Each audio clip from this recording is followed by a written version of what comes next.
વિદ્યાર્થી મિત્રો, વિડીયો શરૂ થાય એ પહેલાં હજુ સુધી જો તમે ચેનલ સબસ્ક્રાઇબ ન કરી તો ચેનલ સબસ્ક્રાઇબ કરી નાખો, વિડીયો લાઇક કરો અને તમે ધોરણ 6 થી 12માં ભણતા હોય તો પેન્ટેડ એપ્લિકેશન પણ ડાઉનલોડ કરી લો. તમારા અભ્યાસ માટે આ એપ્લિકેશન બહુ મદદરૂપ થશે. તો ચાલો. નમસ્કાર વિદ્યાર્થી મિત્રો, ક્વિક રિવિઝનની અંદર આજે પ્રકરણ નંબર 14 ની અંદર પરિવહન, સંદેશા વ્યવહાર અને વ્યાપારની માહિતી આપણે મેળવી હતી અને તેના એમપી પ્રશ્નો જોવાના છે. બરાબર ને? આમાંથી ખાલી જગ્યા પૂછાય છે અને એક મોટા સવાલ પણ પૂછાય છે. જોઈએ કઈ રીતે સવાલો પૂછાય. તો વિભાગ એમાં ખાલી જગ્યા આવેલી હશે અને તમારે એમાં જવાબ લખવાનો થાય. તો જુઓ, ખાલી જગ્યાની રેલવે દુર્ગમ પર્વતીય વિસ્તારોની અંદર સુરંગ ખોદી અને માર્ગનો શ્રેષ્ઠ એન્જિનિયરિંગ સ્કિલનું પ્રદર્શન કરે છે. તો અહીંયા તમે જોઈ શકો છો કે કોકણ, ત્રાંબે અને વિવેક. તો આનો જવાબ જે છે ને એ કોકણ આવે છે. બરાબર ને? તો કોકણ રેલવે થાય. પછી જુઓ, ખાલિયા લોકો સારા પર્વતારોહકો હોય છે, ભોટિયા લોકો હોય છે.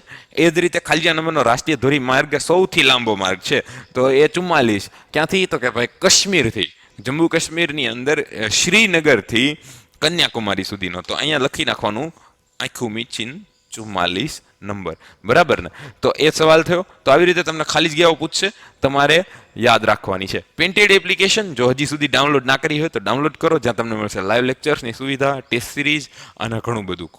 સ્પેશિયલ ઓફર પણ ચાલુ છે, તો આજે ડાઉનલોડ કરો. સાથે સાથે ધોરણ 11-12 સાયન્સની અંદર અભ્યાસ કરવા માંગતા વિદ્યાર્થીઓ સમત્વ એકેડમીનો સંપર્ક કરી શકે છે. ડિસ્ક્રિપ્શનની લિંક આપેલી છે, ત્યાંથી વધુ માહિતી મેળવી શકે છે. જી મેન્સ કોને કહેવાય, નીટ કોને કહેવાય, ને MBBSમાં કેમ જવું, ને એન્જિનિયરિંગમાં કેમ જવું, એ તમામ માહિતી સાથે સ્કોલરશિપની માહિતી 11-12 સાયન્સનો પરફેક્ટ રોડમેપ તમને આ સંસ્થા માહિતી મળશે. PDF ડાઉનલોડ કરો અને વધુ માહિતી માટે સંપર્ક કરો. બરાબર ને? તો આપણે આગળ વધીએ છીએ પછીની ખાલી જગ્યાઓ તરફ. ચોથી ખાલી જગ્યા દિબ્રુગઢ આસામથી કન્યાકુમારી વિવેક એક્સપ્રેસ. પૂતી ગયું. તમે બેઠે બેઠી લાઈનો ટેક્સ્ટબુકની યાદ રાખવાની છે.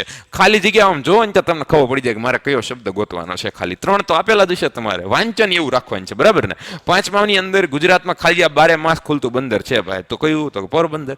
પૂરું થઈ ગયું. પછી છે પંજાબનો દરિયા કિનારો મળતો નથી, બધાને ખબર છે. અહીંયા 5 નદીઓ છે એટલે તેને પંજાબ કહેવામાં આવે. તેથી તે ગુજરાતનું મીઠું ખાય ભાઈ. તો ગુજરાતનું મીઠું પંજાબ ખાય, પંજાબના ઘઉં ગુજરાત ખાય. બરાબર ને? પછીનો પ્રશ્ન જોઈએ તો 7મા પ્રશ્નની અંદર વ્યાપાર તુલા હકારાત્મક ને તે માટે મોદી સાહેબે કીધું કે મેક ઇન ઇન્ડિયા. મિત્રો, તો બરાબર મેક ઇન ઇન્ડિયા દેખાય છે અહીંયા, ભારતમાં બનાવો. બધી કંપનીને ભારતમાં બનાવવા માટે બોલાવે છે. પછી જુઓ 8મા પ્રશ્નની અંદર રેલવે માર્ગમાં ભારતનું સ્થાન એશિયામાં કેટલામું છે? તો ભાઈ એશિયાની અંદર એનું સ્થાન બીજું છે. કેટલામું છે? એશિયાની અંદર બીજું છે. અને હા, પછીનો પ્રશ્ન જોઈએ તો ભારતમાં સૌપ્રથમ રેલવે ખાલગીયામાં શરૂ થઈ હતી. બરાબર? મુંબઈથી થાણે શરૂ થઈ હતી ને એ હતો ને સમયગાળો એ હતો 1853નો. 1753 57 લખી નાખતા, પ્લાસીને યુદ્ધમાં ભોગી જાઓ.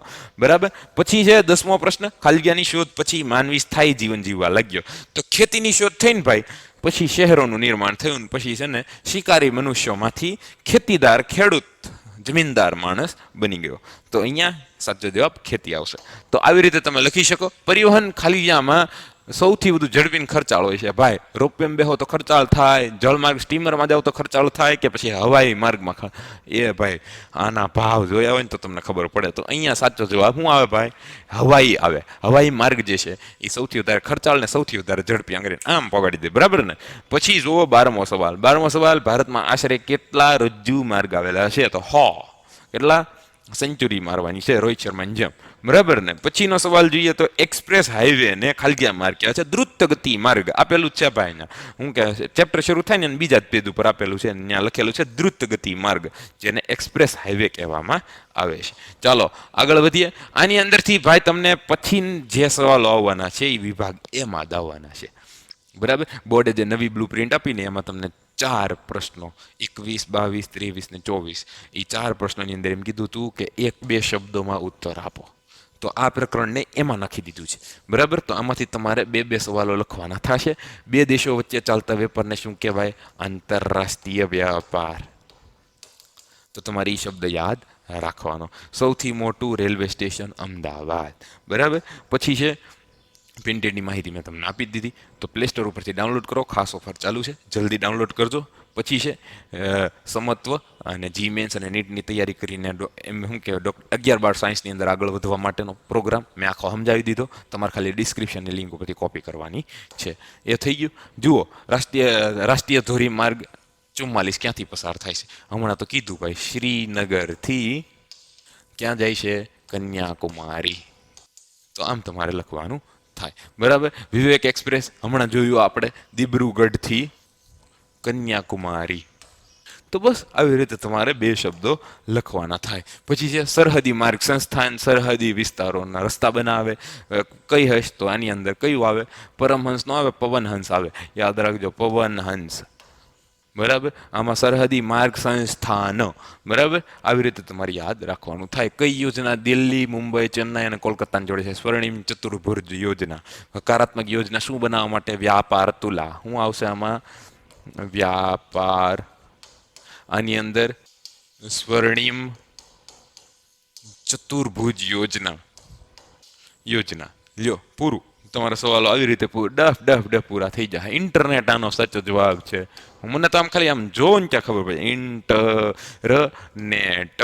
લ્યો, પૂરું થઈ ગયું. એક વેપારી શું કહેવાય, ડુંગળી લાવે પાકિસ્તાનમાંથી ને વેચે કોલકાતામાં, તો એને કહેવાય આયાત અને આંતરરાષ્ટ્રીય વેપાર. લ્યો, લખી નાખ્યું, થઈ ગયું, પૂરું. પછી ગુજરાતનું ઓટોમેટિક લોકગેટ ધરાવતું બંદર ભાવનગર. કોને દ્રુત ગતિ માર્ગ કહેવાય? અહીંયા જોયું, એક્સપ્રેસ વે.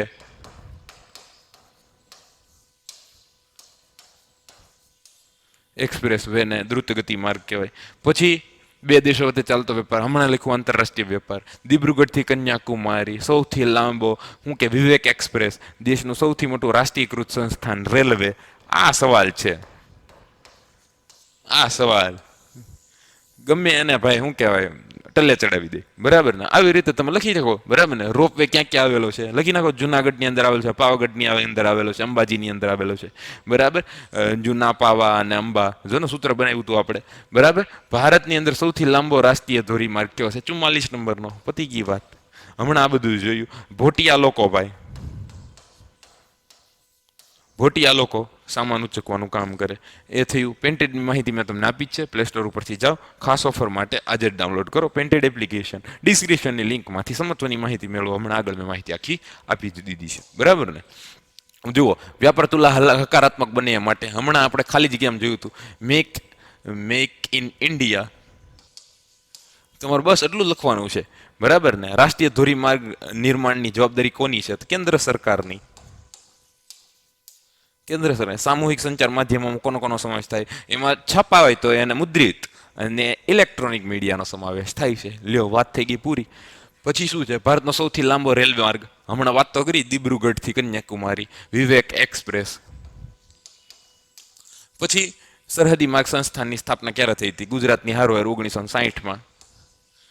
તમારે બસ આમ શું કહેવાય, યાદ આવી જવું જોઈએ. રાષ્ટ્રીય ધોરીમાર્ગો ભારતને ક્યાં ક્યાં પડોશી દેશો સાથે જોડે છે? જે દેશો સાથે ભૂમિ સાથે જોડાયેલા હોય બધા દેશોને જોડે. આપણે ક્યાં દેશો સાથે ભૂમિ સાથે જોડાય છે? પાકિસ્તાન સાથે, મ્યાનમાર સાથે, બાંગ્લાદેશ સાથે. લખી નાખો નામ, થઈ ગયું તમારું. 2 જ તમારે નામ લખો તોય હાલે, કારણ કે 1 કે 2 શબ્દો લખવાના છે.